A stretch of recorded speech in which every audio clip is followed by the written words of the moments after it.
Set against the backdrop of the divisive 1981 Springbok Tour, Uproar tells the story of Josh Waka, a 17-year-old Maori growing up in Dunedin. Josh, I've started an amateur drama club at lunchtime.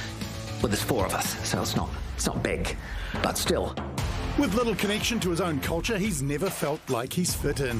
When the South African team arrives, people pour into the streets. Brambo, come join us. I'm not really much, more of a sitter. Samantha inspires Josh to take a stand and join the protest. I didn't know all that about your people. Darling, they're your people too. You know how to work that thing? Yeah, I think so. As the demonstrations grow, Josh finds his voice and finally himself. We have the whole world watching us right now and we can't waste this moment. I'm a Maori surrounded by white kids. You don't know what it feels like to not fit in.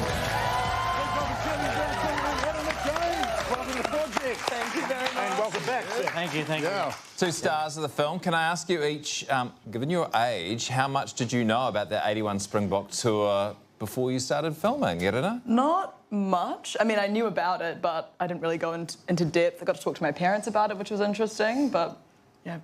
Yeah, not a lot. I didn't really learn it at school. But yeah, no, my mum was at the Hamilton March. My dad was also there, trying to watch the game. So very 2 different perspectives. So, That's serious? So that split that they talk about in New Zealand, that even happened in your family? Yeah, it happened in my world, so it's good to do this. Watching the footy now then, the Rugby World Cup? Yeah, I am. I'm sorry to Australia, I guess. Yeah. So for kind of a follow-up question, Erana, like this all happened 40 years ago, but is there stuff in this film that is relevant in 2023, do you think? I mean, I think so. I feel like there's going to be some people that watch it who remember it and maybe reflect on their own stance and experience, and then there'll be people like our age. And maybe we get to question, I don't know, our thoughts and feelings and, you know, place in politics and rugby and all of that, and I think it's important questions to be asked. It's about a very specific piece of history, but I think it's also, like, very universal. Like, we just saw that little clip of you, Julian, your character, saying, you don't know what it's like to be Māori in the middle of all these Pākehā. That's how I grew up. I grew up in Dunedin, where the film takes place, and that's how I felt.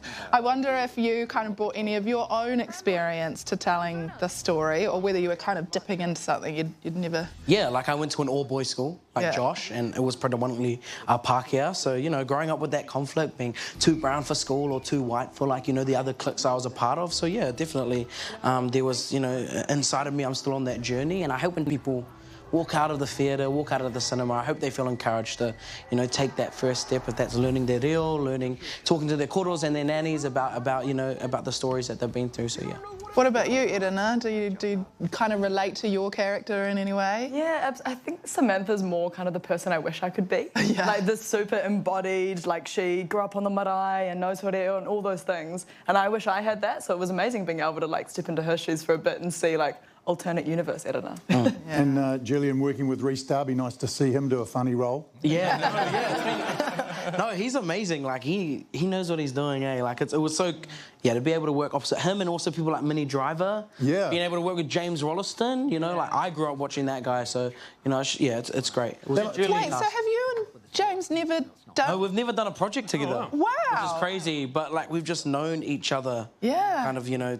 So, yeah, no, it was fun. Now, your 21st, I think, is next month. So it is next month. You're nearly a full-blown adult. Yeah, I know. You consider yourself a bit of an old pro in the acting world? No, not at all, not at all. It was cool rubbing shoulders with like people like Erana and stuff like that, so not at all. I'm still young. Was it nice making a Kiwi movie? You know, you both cracked it internationally. Good coming back here, and I guess the catering's not as flash, but... Better. Oh, really? Better. It was good. Oh, yeah. Yeah, it's good when you, like, you know, someone's auntie's actually on the food's good. Homemade. 100%. Yeah, homemade. No, it's good. Yeah, it's best. Yeah, and Paul and Hamish, who directed as well, like, they were amazing, so it was cool. It was fun, like... On set, you know, we're hanging out, you know, Westlake boys on the field, just like, just chilling out, laying on the grass because we didn't have a trailer, so it was cool. Hey, congratulations. Great film, great performances. Thanks so much for coming in tonight as well. And Uproar is the name of the film. Hits cinemas nationwide next Thursday, but there are advanced previews this weekend. Please thank Julian Dennison and Erana James.